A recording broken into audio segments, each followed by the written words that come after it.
Hi folks, I'm Matt Doyle, MLSsoccer.com's Armchair Analyst, and welcome back to another episode of Between the Lines. Today we're examining the role of the playmaker, the number 10, and how the number 10 as they play today isn't the number 10 as we think about it from days gone. We've subtitled it, How I Learned to Stop Worrying and Hate the Term Central Attacking Midfielder.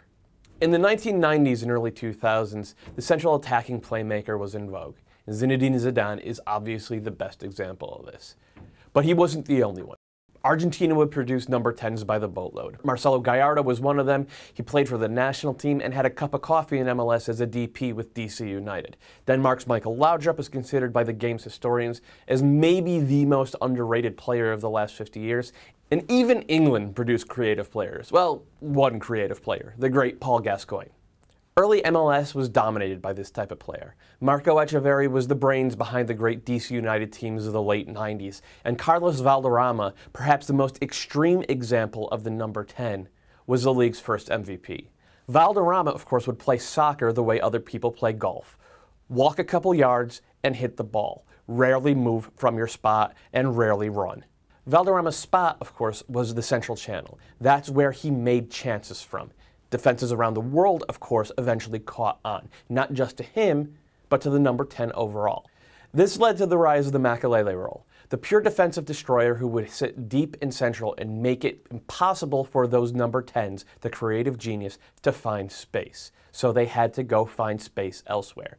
And since the US has always been better at producing Makelele types rather than Valderrama types, the evolution was a bit quicker and a bit more pronounced here in MLS. So the name of the playmaker stays the same. We still call them the number 10. But the truth is they're not central anymore. There's no such thing as a central attacking midfielder. They're much more likely to create those chances from the flanks. Or if they are in the middle, they'll be much, much deeper, as far away from the opposing Makelele as possible. Even the guys in the league who we think of as classic number 10s, David Ferreira, Javier Morales, Diego Valeri, Benny Fail, Haber, and Federico Higuain, really aren't. Here's Ferreira combining it along the touchline, and eventually taking it in for himself and getting a goal. And here's another one where he's pushed way out to the left before finding Blas Perez for the header. Notice that both of these are from the run of play, and both the result of fairly long passing sequences against a set defense. These defenses are set to stop the playmaker. Therefore, the playmaker has to get out of the middle channel and go find space on the flanks. That significantly differs from how Valderrama and Etcheverry did it back in the day. Of course, that doesn't mean the central channel has been totally vacated. It's still the preferred avenue of attack in transition. When the opposing team is pushed too high, when the opposing Makelele is out of position, that's when the modern number 10 goes to work in the middle. This is one of the best transition goals you'll see all year. So perfect that our buddy Greg Lawless wound it back and broke it down for his Anatomy of a Goal series.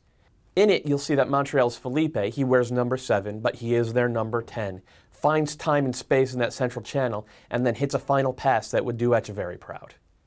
And we've seen Valeri, who wears number 8, but he is Portland's number 10, do it a couple times this season. Give him time and space in that central channel, in transition, and you're going to be picking the ball out of your own net.